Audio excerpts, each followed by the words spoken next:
ঘরের দরজায় যে দোয়া লিখে রাখলে কেউ জাদু করতে পারবে না। বিশেষ করে এগুলো কয়েকটি কারণের জন্য করে। এক নম্বর হচ্ছে হিংসার কারণে করে, যাতে করে আপনি আপনার লাইফে ডেভেলপ করতে না পারেন, উন্নতি করতে না পারেন। দ্বিতীয় নম্বর হচ্ছে শত্রুতার কারণে করে, আপনার সাথে দুশ্মনী হয়েছে, কোনো কথা কাটাকাটি হয়েছে, বাস আপনাকে ক্ষতি করবে, বিভিন্নভাবে আপনাকে অসুস্থ করে ফেলবে, যাতে করে আপনি আপনার লাইফে ডেভেলপ করতে না পারেন, উন্নতি করতে না পারেন। কি কি লক্ষণ দেখলে বুঝবেন যে আপনার উপরে ব্ল্যাক ম্যাজিক করা হয়েছে, এটা একটু বলে দেই, তারপরে আমি সেই আমলগুলোর কথা বলে দিব। এক নাম্বার হচ্ছে স্বামী স্ত্রীর ভিতরে ঝগড়া লেগে থাকে। দেখবেন স্বামী স্ত্রীকে দেখতে পারে না, স্ত্রী স্বামীকে দেখতে পারে না, অলওয়েজ ঝগড়া লেগেই থাকে। দুই নাম্বার হচ্ছে একের পর এক অসুস্থতা আছে, একবার মা অসুস্থ হয়ে যায়, একবার বাবা অসুস্থ হয়ে যায়, আর মার সবসময় অসুস্থতা লেগেই থাকে।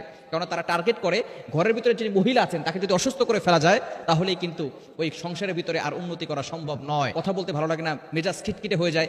এই ধরনের আলামত যদি আপনি দেখেন, তাহলে মনে করবেন যে আপনার ঘরের ভিতরে কেউ হয়তো ব্ল্যাক ম্যাজিক করে, জাদুটনা করে, কুফরি কালাম করে আপনাকে ক্ষতি করতে চাচ্ছে। এজন্য আপনার ঘরের দরজায় এই আয়াতগুলো লিখে সেখানে টানিয়ে রাখবেন। বিশেষ করে ঘরের ভিতরে এগুলো টানিয়ে রাখবেন, অথবা এগুলোকে কাগজটাকে ভালো করে লেখার পরে সেই কাগজটাকে ভালো করে পেঁচিয়ে তারপরে সেখানে কোনো জায়গায় রেখে দিবেন। ইনশাআল্লাহ ঘরের ভিতরে কেউ জাদু করতে পারবে না। নাম্বার ওয়ান, এক নাম্বার হচ্ছে আয়াতুল কুরসি লিখবো, এবং সূরা সূরা ফালাক, সূরা নাস, সূরা ইখলাস লিখতে পারেন, এবং সূরা বাকারার শেষ দুইটি আয়াত, এগুলো যদি আপনি লিখে আপনার ঘরের দরজার আশেপাশে রাখতে পারেন, ইনশাআল্লাহ কেউ আপনার ঘরের ভিতরে ব্ল্যাক ম্যাজিক ঢুকাতে পারবে না।